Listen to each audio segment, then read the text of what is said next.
wafatnya ataupun syahidnya Imam Al-Husain radhiyallahu anhu ini jelas ya merupakan duka bagi seluruh kaum muslimin dan semua orang terperangah.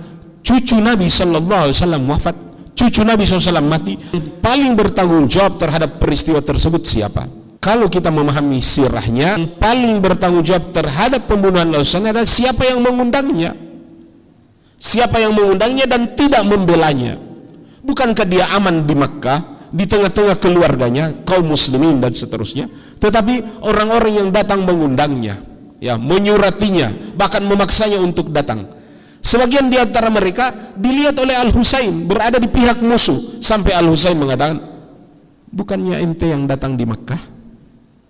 Bukannya ente yang dulu pernah datang ke Makkah dan minta saya datang? Tapi mereka mengatakan, ya tapi kami sudah, ya, jadi selain cerita lagi.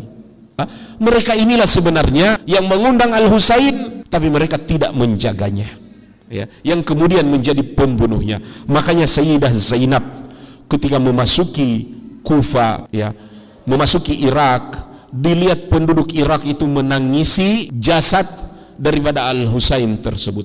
Kata Zainab, menangislah kalian, ya, kalian nanti tidak akan pernah hilang kesedihannya dan penyesalannya sampai hari kiamat. Makanya jamaah sekalian dirahmati Allah, hingga hari ini setiap 10 Asyura, setiap 10 Muharram, hari Asyura, penduduk Irak, khususnya penduduk Kufa yang ada di Najaf, yang ada di Karbala, mereka semua akan dikuasai oleh rasa penyesalan karena mereka yang mengundang Husain, mereka juga yang membunuhnya, ya.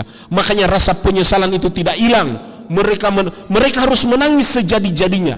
Sudah menangis itu baru rehat. Kadang-kala menangis tidak cukup, harus mereka memukul-mukul dada. Itu pun kadang-kala mereka tidak cukup. Ada yang merasa cukup, harus melukai dulu badan, harus melukai lagi kepala. Nanti sudah berdarah, menyiksa tubuh gitu, baru mereka kami lega dengan perasaan seperti itu. Jamaah sekalian, akhirnya hal itu yang sekarang menjadi ritual takbir, ya, menghilangkan kesedihan, penyesalan karena mereka yang mengundang Al-Husain datang dan mereka terbunuh, ya.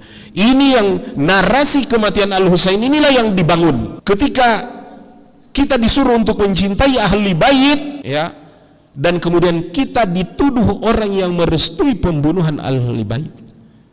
Kita yang merestui bagaimana? Tidak ada seorang muslim Ahlus Sunnah wal Jamaah pun setuju dengan pembunuhan ini.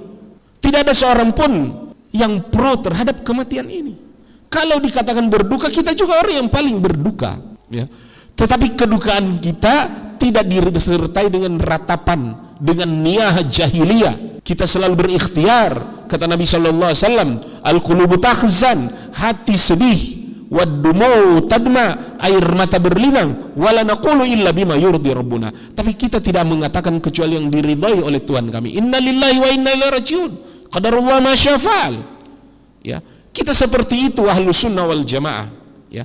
Tetapi mereka membangun narasi permusuhan, bahkan narasi peperangan dari kematian Al-Husain. Mereka mengatakan kami akan menebus darah Al-Husain, semua tanah Karbala, dan kami akan menumpahkan darah mereka yang menumpahkan darah Al-Husain. Maksud mereka Ahlus Sunnah wal Jamaah. Dan itu yang terjadi. Kehancuran Suriah, anasir-anasir Syiah, kehancuran Libanon, narasi kebencian yang dibangun dari mencintai Ahlul Bait, ya, dengan narasi kematian Karbala. Demikian juga yang terjadi di Yaman, yang terjadi di Irak. Banyak negeri-negeri muslim menjadi negeri false country, menjadi negeri-negeri gugur, menjadi negeri-negeri gagal, ya, dari anasir-anasir ujaran kebencian Syiah terhadap Ahlus Sunnah. Perpecahan yang dibangun oleh mereka. Oleh karenanya peringatan Karbala harus diawasi dan dilihat. Jangan sampai narasi itu dibangun untuk memusuhi Ahlus Sunnah wal Jamaah sebagai penghuni mayoritas yang ada di Republik Indonesia ini. Kita harus rawat negara ini, kita harus lindungi NKRI ini. Jangan sampai anasir-anasir yang telah menghancurkan Suriah, menghancurkan Libanon, yang menghancurkan Irak, yang menghancurkan Yaman dari mereka-mereka yang menebar kebencian dan permusuhan sektarian, terutama di tengah-tengah tubuh kaum muslimin saat ini. Mudah-mudahan Allah selalu mendukung kita. Wallahu taala a'lam.